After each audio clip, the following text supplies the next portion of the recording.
ఖమ్మం జిల్లా వైరాలోని మల్లికార్జున స్వామి మఠం మరోసారి వార్తల్లో నిలిచింది. మఠాధిపతి శ్రీ మల్లికార్జున స్వామి చేసిన సంచలన వ్యాఖ్యలు ప్రస్తుతం చర్చనీయాంశంగా మారాయి. తాను షిరిడీ సాయిబాబా స్వరూపంగా మళ్లీ భూమిపైకొచ్చారని, శివపార్వతుల ఆజ్ఞలతో లోక కళ్యాణం కోసం అవతరించారని స్వామి తెలిపారు. గురువారం మఠాన్ని సందర్శించిన మీడియా ప్రతినిధులతో మాట్లాడుతూ తనకు కలిగిన దివ్య అనుభవాలను వివరించారు. భూమిపై సంభవించే విపత్తులను ముందుగానే గుర్తించే శక్తి తనకు ఉందన్నారు. ప్రత్యేక శివ పూజల ద్వారా అనేక ప్రమాదాలను తగ్గించారని పేర్కొన్నారు.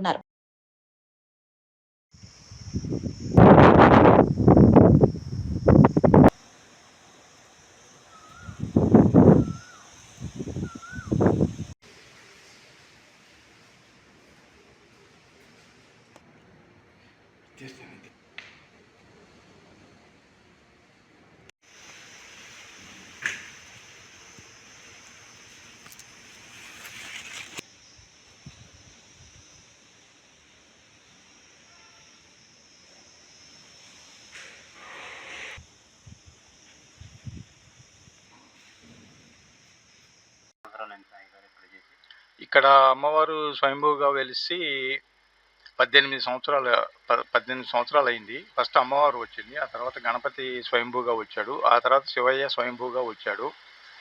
అప్పటి నుంచి కొంచెం కొంచెంగా ఈ క్షేత్రాన్ని అభివృద్ధి చేసుకుంటూ వచ్చాను నేను. ఇక్కడ ఏంటంటే ఇక్కడ ఎవరైనా కూడా వచ్చిన భక్తులకి వాళ్ళు అనుకున్న పనులన్నీ కూడా మంచిగా అవుతున్నాయి. ఇప్పుడు బాబా అవతారం అనేటప్పటికీ నాది షిరిడి సాయిబాబా రెండో అవతారం, నాది రెండో జన్మ ఇచ్చారు. రెండో జన్మ తీసుకొని వచ్చాను ఇక్కడికి. లోక కళ్యాణార్థం నన్ను ఇక్కడికి పంపించడం జరిగింది. శివపార్వతులు ఇద్దరు కలిసి పంపించారు. ఆ తర్వాత వాళ్ళు ఇక్కడ కొలువై ఉన్నారు, నుంచి వస్తూనే ఉన్నారు. నిర్మాణం చేయాల్సి ఉంది. నా సొంతంగానే నేను ఈ నిర్మాణం చేపట్టుకొని ఎవరిని కూడా నేను డొనేషన్లు అడగటం కానీ అలాంటివి కానీ ఏమీ లేదు. ఎవరిని అడగలేదు. నా సొంతంగానే నా సొంత డబ్బులు పెట్టి నేను చేసుకుంటూ వస్తున్నాను. నా దగ్గర ఉన్నప్పుడు ఉన్నట్టుగా చేసుకుంటూ వస్తున్నాను. కొద్ది గొప్ప కానీ ఏదో ఒక 100కి ఒక 10%, అంతేగాని పెద్దగా అయితే ఏమీ లేదు. హుద్హుద్ తుఫాన్ అంటే ఒక రకంగా ప్రళయాలు వచ్చేటప్పుడు నాకు ఒక ఆందోళన అనేది నా మనసుకు వస్తుంది. ఆందోళన ఏమిటి అనేది ఫస్ట్ నాకు అర్థమయ్యేది కాదు. ఆ తర్వాత కొంచెం ధ్యానంలో కూర్చొని చూసినప్పుడు సూచాయిగా కొంచెం కనపడుతుంది, ఇట్లా ప్రళయం ఇట్లా వస్తుంది అని చెప్పేసి. అది ఏమిటి అని నేను శివయ్యని అడుగుతాను. శివయ్యని అడిగితే ఆయన చూపించాడు హుద్హుద్ తుఫాన్ ఎలా వచ్చేది ఏంటది. చాలా భయంకరంగా కనపడింది నాకు.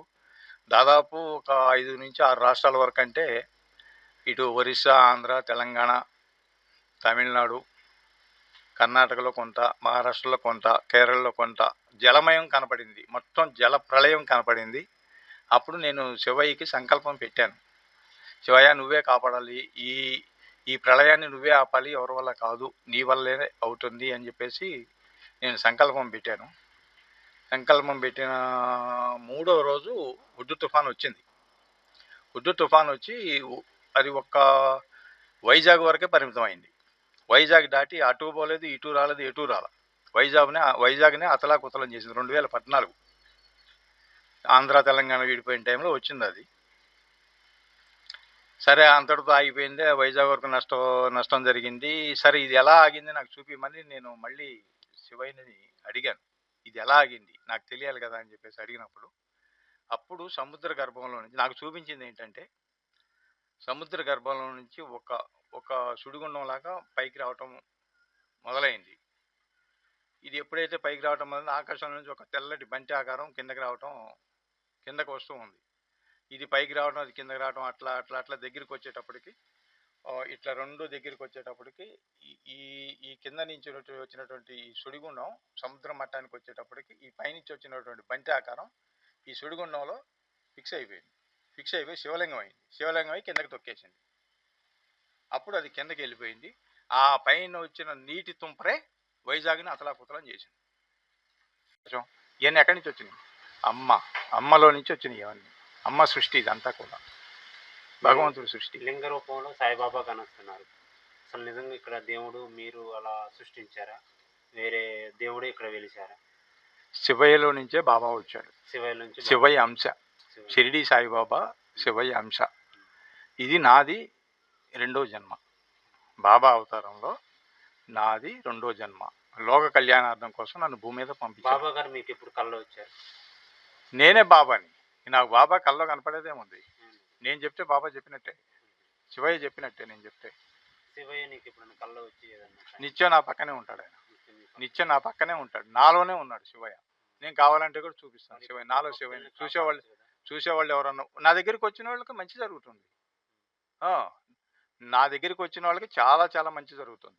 ఎంతవరకు మంచి జరిగింది? ఎంతవరకైనా ఇప్పుడు ఏదన్నా వాళ్ళు ఏదన్నా ఇబ్బందుల్లో ఉన్నా, ఏదో సంథింగ్ ఏదన్నా కానీ వాళ్ళకి ఇవాళ జనాలు ఈ ప్రజలు ఎలా ఉన్నారంటే, ఏ మాత్రం కొద్దిగా ఏదన్నా కడుపులో నొప్పి వచ్చినా, తలనొప్పి వచ్చినా, నాకేదో అయిపోయింది నాకేదో అయిపోయింది అని చెప్పేసి కొంతమంది వస్తారు. ఇలా గురువుల దగ్గరికి కానీ బాబా వస్తారు.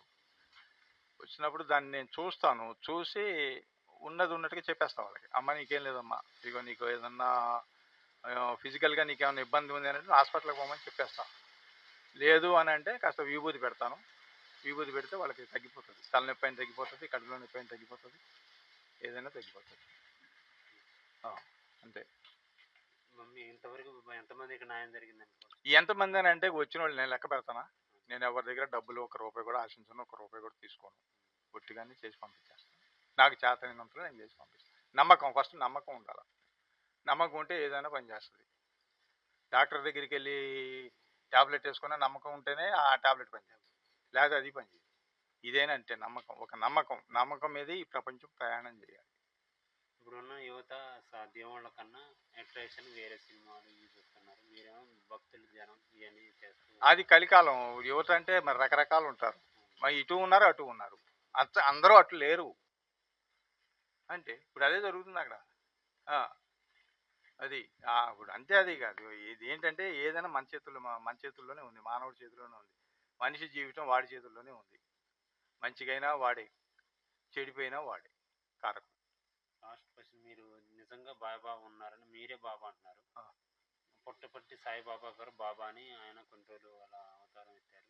తర్వాత ఇప్పుడు మన తెలంగాణ పుట్టపర్తి సాయిబాబా అంటే అది పెద్ద స్టోరీ. ఇప్పుడు నేను చెప్పాను, ఓపెన్ చేశానంటే పెద్ద కాంట్రవర్సీ అవుతుంది.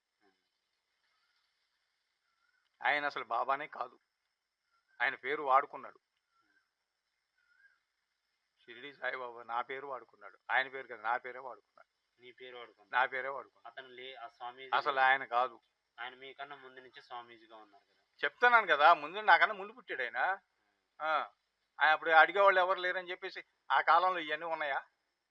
ఈ మైకులు ఉన్నాయా? కెమెరాలు ఉన్నాయా? లేవు కదా.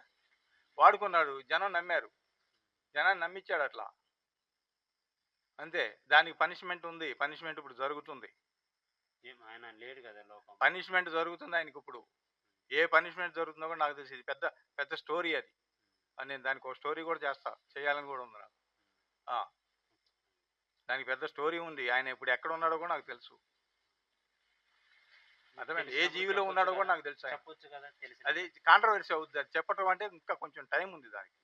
ఇంకా చెప్తాను, తప్పకుండా చెప్తా సమయం వచ్చినప్పుడు చెప్తా. ఆ సందర్భం రావాలి కదా, రావాలి అవుతా, వచ్చినప్పుడు ఖచ్చితంగా చెప్తాను నేను. అది కాంట్రవర్సీ ఏం కాదు, మీరు చెప్పొచ్చు ఒక మాట. లేదు చెప్తా, అది దానికి చాలా పెద్ద స్టోరీ ఉంది. ఇంకా ఇప్పుడు ఆయన నేనే మళ్ళీ ప్రేమ సాయిగా వస్తానని చెప్పేసి ఆయన అప్పుడు అంటం జరిగింది. ఇప్పుడు ఆల్రెడీ నేనే ప్రేమ సాయిని అని చెప్పేసి ఒకడు తయారవుతున్నాడు. ఎక్కడ? తమిళనాడులో తయారవుతున్నాడు ఒకడేమో కర్ణాటకలో తయారవుతున్నాడు. ఇద్దరు తయారవుతున్నారు. ఇప్పుడు వాళ్ళిద్దరు కొట్టుకుంటారు ఇప్పుడు. మరి మీరు వాళ్ళిద్దరిని సమకూర్చేస్తారా? మీరిద్దరు వారితో మాట్లాడి మాట్లాడటం అంటే ఏమి ఉండదు అక్కడ. అది ప్రజలు అర్థం చేసుకోవాలి అంతే. ఇప్పుడు అలా ఉండదు.